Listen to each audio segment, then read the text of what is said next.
Salut Julien, comment ça va? Yeah, salut Seb, en pleine forme encore et de ton côté. Ouais, ça va super bien. Ça va toujours bien, toujours bien. Surtout quand on parle des prospects du Canadien, des Mhm. futurs prospects qui jouent en Europe, hein? Il y en a Ouais, quelques-uns. Il y en a ouais, c'est quelques-uns intéressants. notre petit noyau européen. Ouais, c'est ça. Notre top 3. Ouais. Ben, puis tu sais, c'est drôle, hein, parce que c'est avec C'était une pas ça. grande surprise, je vous apprends que c'est 3 défenseurs. Hey boy, hein? C'est drôle pareil, hein? Même en plus, là, on a un joueur qu'on ne s'attendait pas nécessairement à ce qu'il soit dans notre top 3, Mhm. mais là, force est d'admettre que c'est toute une machine. Ah oui. Toute une machine qui joue en Russie en plus. Ouais, on avait des petits cues là, que c'était pour être le cas, je pense, quand même dans notre top 25 au début. Ouais. On l'a placé loin, mais déjà, on doutait qu'on était pour se tromper. Puis regarde, c'est ça. Exactement, il a exactement fait ce qu'on a prédit qu'il était pour faire, et même beaucoup plus, je pense, en ce moment. Ben oui, ben oui. Puis pour ceux qui se demandent de qui on parle de Mhm. Bogdan Konyushkov. On faut Ouais. finir par le dire comme il faut. Je pense que je commence à être pas pire. Tu t'en viens bon, toi, Serge, en tout cas. Il va falloir que tu le dises une couple de fois. Là. Konyushkov, Konyushkov. Moi, je suis bon avec Bogdan, pour vrai. Là, ça Ah fait ouais, longtemps faire Bogdan. Bogdan. Ça risque d'être comme ça qu'il va se faire appeler de toute façon.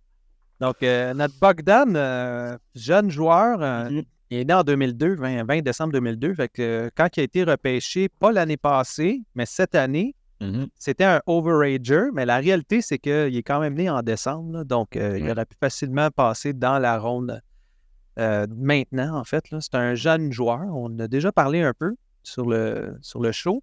Ouais. 5 pieds 11. Évidemment, t'es encore jeune, fait qu'il n'y a pas beaucoup de masse, mais ce que ça lui permet de faire, par contre, c'est de se déplacer. Puis se déplacer, il est capable de faire ça. Ah ouais, vraiment. Il a beaucoup d'énergie. C'est un joueur qui est rapide. C'est un joueur qui fait une belle passe. C'est un joueur qui est déjà dans une équipe mature, donc il est dans KHL cette année. L'année passée, il a joué aussi dans KHL. Il n'a pas joué dans la MHL. Il est allé direct dans KHL, lui, en fait. Mhm. Fait que c'est ce qui montrait des signes très potentiellement de joueurs qui pourraient évoluer rapidement. Puis c'est exactement ce qu'il fait. Ouais, ben, tu sais, dans le fond, je pense que directement l'an passé, il a prouvé sa belle maturité au jeu, là. Puis il a joué 64 matchs en KHL direct, donc sans avoir d'autres tests. Et 64 matchs directs, il est allé chercher un Ouais. 25 points. Fait que, tu sais, déjà avec des adultes, un point aux 3 parties à peu près, on arrondit vite vite, là. Mm. Euh, Puis là, cette année, la nuance, ben, en fait, la différence qu'il y a avec l'an passé, j'ai l'impression jusqu'à maintenant, c'est vraiment le nombre de minutes qu'il joue. Ouais. Il est vraiment employé à toutes les sauces, en désavantage numérique, en avantage numérique, dans les situations critiques en fin de match aussi. C'est un des défenseurs les plus utilisés de l'équipe. Puis c'est vraiment impressionnant son âge en KHL quand même, là. Ben oui. Puis tu sais, il faut penser à une chose. La KHL, ça commence plus tôt. Hein? Fait que ça fait Mhm. déjà un mois et quelques là, que c'est commencé. Oui. Ben, un mois en tout cas, là, environ. Si on compte les matchs hors concours et tout, là, il y a déjà une vingtaine plus de matchs de jouer. Mhm. Puis il y a quelques matchs là, qui frôlaient le 30 minutes. Là. Tu sais, Oui. 27 minutes et demie, 27 minutes et quart. Il y a beaucoup de matchs à 22, 24 minutes. Fait que c'est un joueur qui est très, très Mhm. prisé là, au niveau de son équipe. Là. On lui fait beaucoup confiance. Oui, vraiment. Puis écoute, c'est encourageant, là. C'est encourageant d'avoir un défenseur comme ça, potentiellement, qui peut arriver puis Mhm. faire du bien à une brigade défensive qui, bon, on sait qu'on va déjà être, entre guillemets, pacté à Montréal à ce moment-là. Ouais. Mais clairement, je pense que ça va être un des joueurs à qui on va vouloir faire créer une place si. Ben, ça va être plus facile. Oui, c'est Ça ça, va être ben, plus parce qu'il facile. Il est performe, là. droitier. Il Oui, il est performe, il est droitier puis il droitier. performe. Tu sais, Exact. Tu sais, il est undersize un peu. Écoute, ouais. là, ça le Le cache 5 pas. et Là. 11, c'est quand même pas si mal, mais on est Oh, pas oui, c'est correct. Oui, oui, c'est ça. pensé carré. C'est ça. Mais écoute, c'est impressionnant. Moi ça m'encourage vraiment beaucoup, ce défenseur-là, là, pour vrai. Là. Je pense qu'il y a un brillant avenir, au moins dans la Ligue américaine. Mhm. Là, Ouais, il va tasser des joueurs. Écoute, même honnêtement, je pense que c'est un gars qui va jouer dans la Ligue nationale, moi, de ce que je suis capable de lire sur son sujet. Écoute, j'ai pas vu énormément de vidéos, là, mais ce que je suis capable de lire sur son sujet, je suis quasiment convaincu qu'il va jouer dans la Ligue nationale à partir avec ce qu'il fait cette année. Ouais. Je voulais comparer avec un Matvei Mishkov en KHL, là, que vous pouvez connaître de nom. Il y a 14 matchs de jouer, il y a 13 points de fait, Matvei Mishkov. Puis l'autre a 20 matchs de jouer, puis il y a quand même 9 points de fait pour un défenseur droitier. L'autre, c'est un attaquant vedette. Pour vous donner une évaluation, dans le fond. Là, Ouais. Quand même très impressionnant à son âge, honnêtement, qui performe à ce point-là. Vous n'avez pas idée à quel point la KHL est compétitive pour des jeunes joueurs en 20 ans et moins. Là. Écoute, honnêtement, c'est très impressionnant parce qu'habituellement, c'est une ligue comme la NHL. Là, si tu ne fais pas un job, ils te mettent de côté puis ça ne niaise pas avec ça là, dans le KHL. Eux autres, ils veulent gagner. Les contrats de télé sont beaucoup moins importants. Donc, il faut qu'il y ait du monde dans les estrades pour être rentable, ces équipes-là. S'ils ne veulent pas perdre d'argent. Là. La preuve de ce que tu dis, dans le fond, c'est justement le cas Mishkov. Il était avec Saint-Pétersbourg, qui est une grosse équipe. Puis, ils l'ont benché 2-3 games après le premier match. Puis, ils l'ont tout de suite prêté au HK Sochi, dans le fond, à une autre équipe de la Ligue pour qu'il puisse jouer des matchs. Parce qu'on veut quand même pas trop piler sur son développement. Même eux autres, même Petersburg, ils vont l'avoir l'an prochain encore. Ils ne veulent pas négliger ce développement-là quand même s'ils ne le font pas jouer. Donc, vous voyez, il s'est fait prêter à une autre équipe tout de suite parce qu'il ne faisait pas le line-up à Saint-Pétersbourg. Fait qu'il va jouer ailleurs, tout simplement. Puis là-bas, il y a beaucoup de temps de jeu. Ben oui, clairement. Puis non seulement il y a du temps de jeu, il est très productif parce que si on regarde les statistiques, là, dans la KHL, de tous les joueurs défensifs cette saison, il est 20e dans la Ligue. C'est impressionnant, là. En termes de points. Donc, juste en termes de... Puis, il n'a pas nécessairement joué il a joué les 20 matchs. Laisse-moi vérifier. Oui, il a joué les 20 matchs. Là, tu vois, le premier, il y a un but, 14 passes. Donc, on parle de David Sklenika. Donc, c'est un joueur qui est tchèque. Donc, évidemment, quand on regarde, là, pour ceux qui sont repêchés Ligue nationale, le seul qui le devance cette année dans KHL, c'est Alexander Nikishin qui a été repêché par les Hurricanes. Donc, avait été repêché par les Hurricanes. On parle de 2020. Fait qu'il est pas mal plus vieux, là. Oui, quand même, quand même pas mal plus âgé.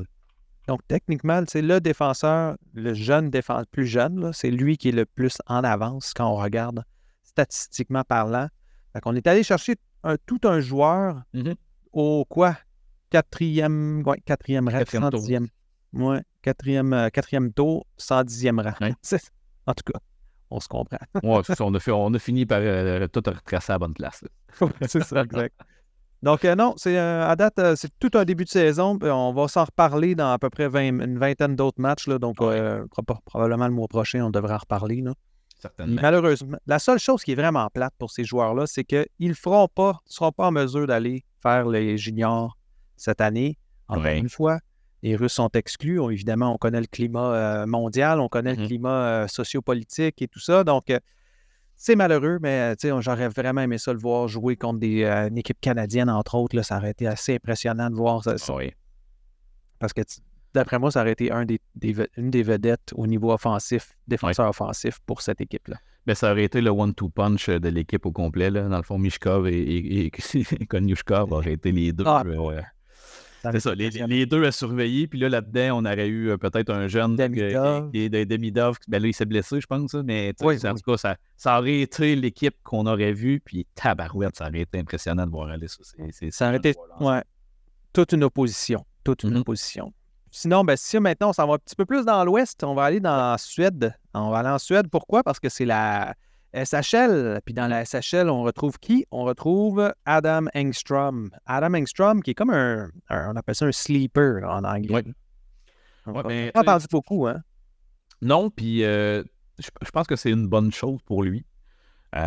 Pour son développement aussi. Il fait ses petites games en Suède. Il a un rôle important dans son équipe quand même. Il ne joue pas autant de minutes que les deux autres défenseurs qu'on va vous parler aujourd'hui.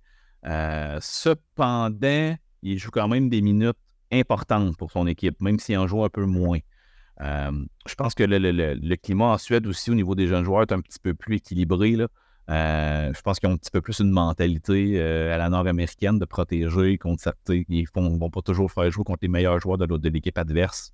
Je pense que c'est un petit peu plus, un petit peu mieux balancé en SHL, là, c'est cette gestion-là du line-up, dans le fond.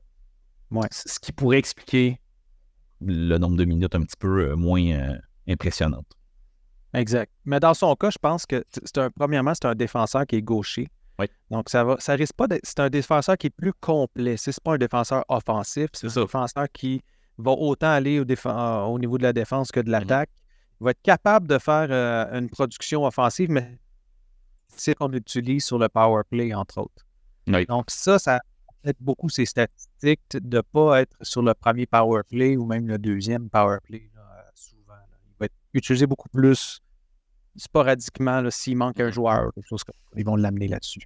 C'est ça. Puis, déjà là, tu as bien résumé, c'est probablement aussi un des faits que Konushkov est utilisé en avantage numérique, donc ça vient gruger des minutes quand il y va pas, là. Oui, exact. Puis si on regarde au niveau statistique, si on regarde en ce moment-là, dans la Ligue, ils ont joué 10 matchs. Donc, en tout cas, lui, il a joué 10 matchs. Oui. Si on regarde au niveau de ses statistiques, il a déjà 2 buts, 2 passes. Donc, il amène deuxième de son équipe. Le seul qui est devant lui, en fait, il a 2 buts, 6 passes, qui est à 8 points. Donc, lui, il est à 4 points. Donc, très, très bon. Très bon, en fait, pour un jeune joueur en SHL, parce que c'est très compétitif, la SHL, quand même. Oui, quand même. On parle d'une projection de 20 points sur 52 parties. Puis si on le ramène à la Ligue au complet, il est présentement 26e. Donc, devancé seulement par 4 joueurs de la Ligue qui ont été repêchés. Donc, si on regarde pour ceux qui sont repêchés dans la Ligue nationale, il est 5e. Quand même. Quand même. Après seulement 10 matchs. Oh oui, mais c'est ça. Puis c'est 4 points aussi. On continue sur un défenseur qui a une bonne première passe, mais qui n'a pas nécessairement beaucoup de temps power play. Il ne faudrait pas se surprendre que, justement, encore là, ce jeune défenseur-là finisse un top 4 assez safe, assez sécuritaire là, dans la Ligue nationale, je pense. Oui, en tout cas, c'est une belle projection, ça c'est clair. C'est sûr qu'on ne peut pas le voir top 2, même avec le Canadien ou avec une autre équipe. Non. Pas en ce moment, parce que c'est pas le genre de défenseur qui va prendre, qu'on peut penser faire plus de 25 minutes par match. Je pense qu'il va tourner plus autour d'une vingtaine de minutes. C'est 17, 18, 20. Ouais. Dans ce coin-là. Là. Ou c'est un défenseur qui peut devenir un complément parfait à un autre défenseur. Oui, tout à fait. C'est un peu la vision qu'on peut avoir d'un extrême, dans le fond. Un Mailloux, disons, là, peut-être. Ouais, un joueur qui est peut-être plus offensif. Ou carrément même Konushkov, c'est qu'on vient de parler, là, ça pourrait être une paire qui fonctionne extrêmement bien. Juste voir cette paire-là dans la Ligue américaine, ça serait déjà impressionnant, je pense. Donc, de voir... Puis ils ont à peu près le même âge, hein, évidemment. Donc, ils ont été repêchés plus l'année passée. Engstrom a été choisi dans la 3e ronde, 92e au total. Ça, c'est encore une fois, c'est un vol dans un sens qu'il aurait dû sortir 2e ronde. C'est très, très bien joué. Oh, et puis, tu sais, dans un air de repêchage où il y avait la pandémie et tout, peut-être qu'on avait moins de matchs regardés pour certaines équipes. En tout cas, si le Canadien peut avoir bénéficié de ça, tant mieux, parce qu'on en a besoin cruellement, je pense. Oui, effectivement. Mais il n'y avait pas eu un bon... l'année passée, il a joué... Si on regarde au niveau international, c'est le Sweden U20. Ouais, 5 points en 13 matchs. J'ai 13 dans la partie. 13 parties? J'ai 7 matchs, 13 points. Ah oui, mais là, tu parles de la junior. Ouais, c'est pas la même chose. Ouais, oui, c'est ça. Je regarde, on parle international. Je n'ai pas regardé le bon vin. Pas de problème. C'est ça. Non, mais tu sais, c'était pas impressionnant, mais c'était quand même, il s'est bien débrouillé quand même. Ceci explique cela. 2021, il n'y avait pas eu une bonne... 21-22, il n'y avait pas eu un bon championnat international. Il avait joué seulement 3 matchs. Fait que ça a peut-être affecté son rang de repêchage cette année-là, mais l'année passée, il s'est quand même bien rattrapé. Puis on voit un peu plus le joueur qui était projeté, c'est-à-dire un top 4, comme tu dis, qui va être plus all-around, donc un joueur qui va être plus un two-way, un vrai two-way. Il est moins flamboyant que d'autres types de joueurs. Dans le fond, là. Oui, un petit peu moins, mais tu sais, honnêtement, là, la manière qu'il se développe en ce moment, là, il n'est pas loin de gauler, là.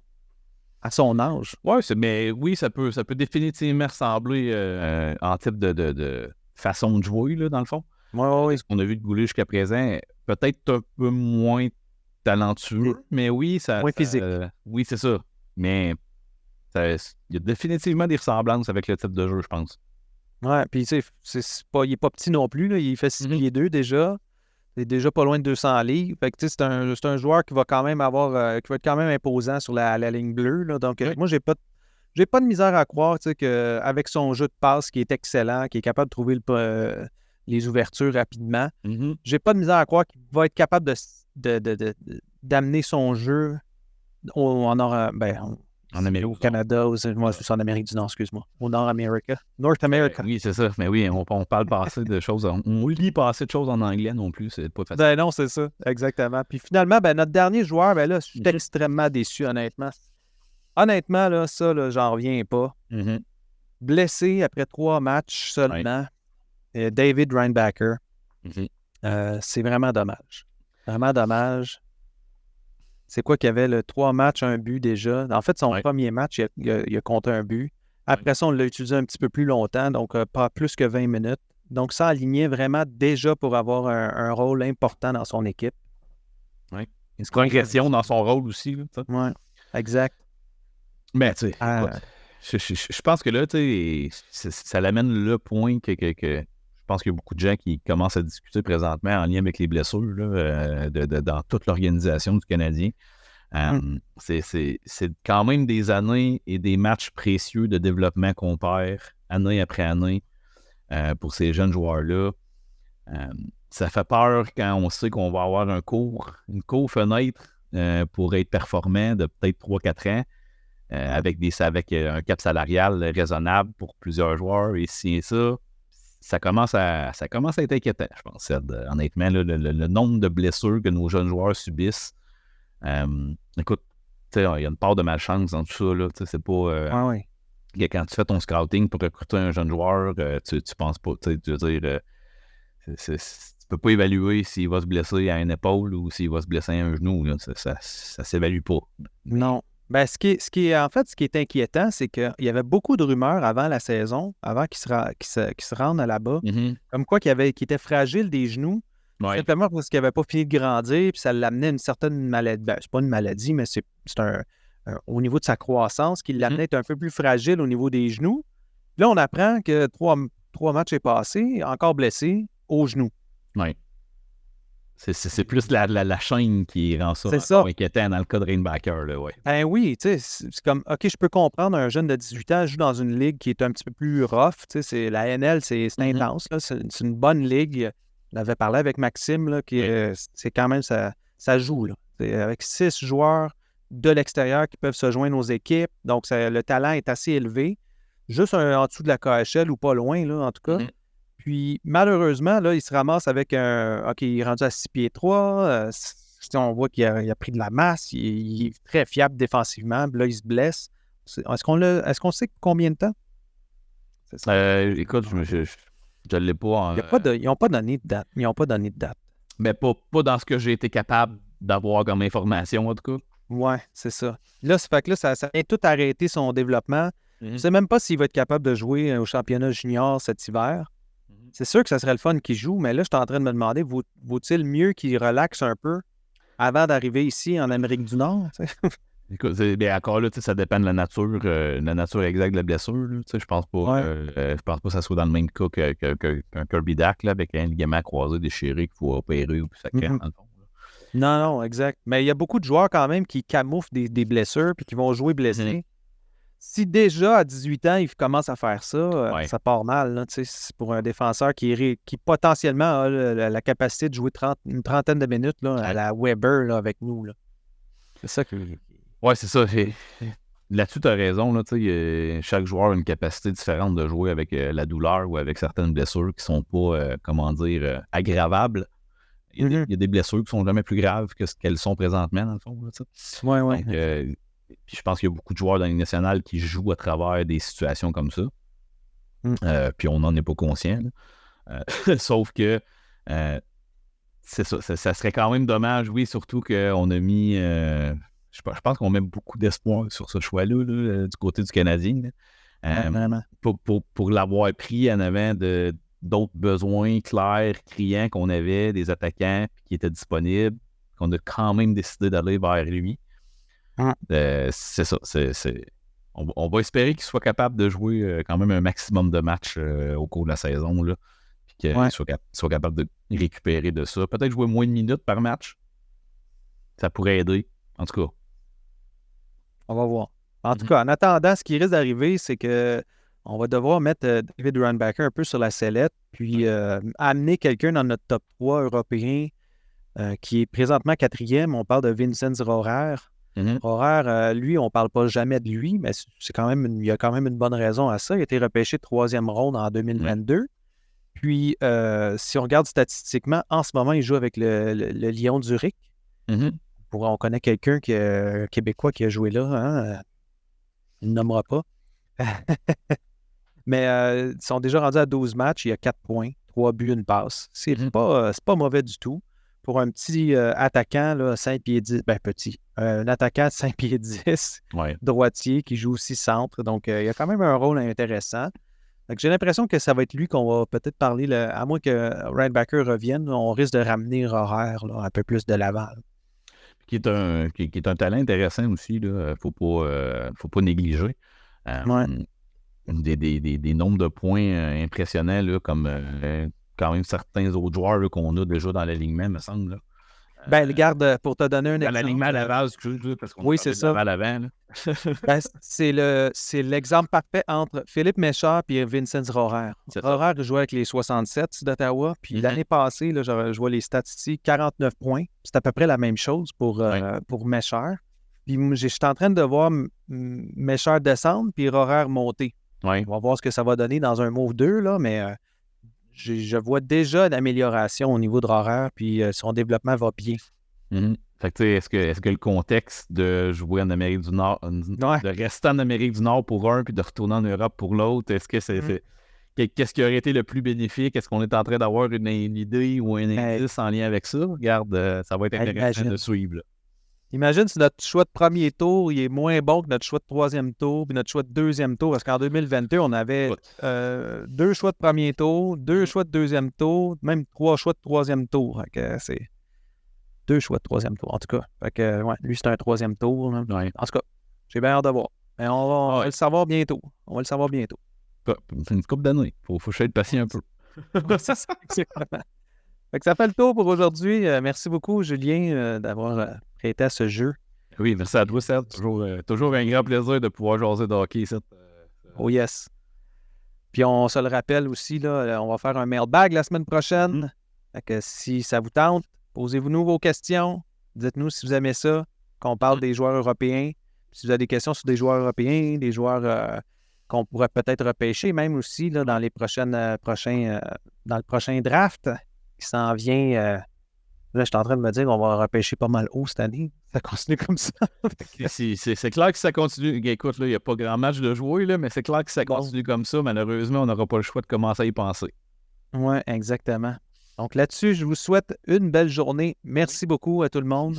N'hésitez pas à nous suivre, à liker. Puis c'est ça. Bonne journée. Bonne journée tout le monde. Bye bye.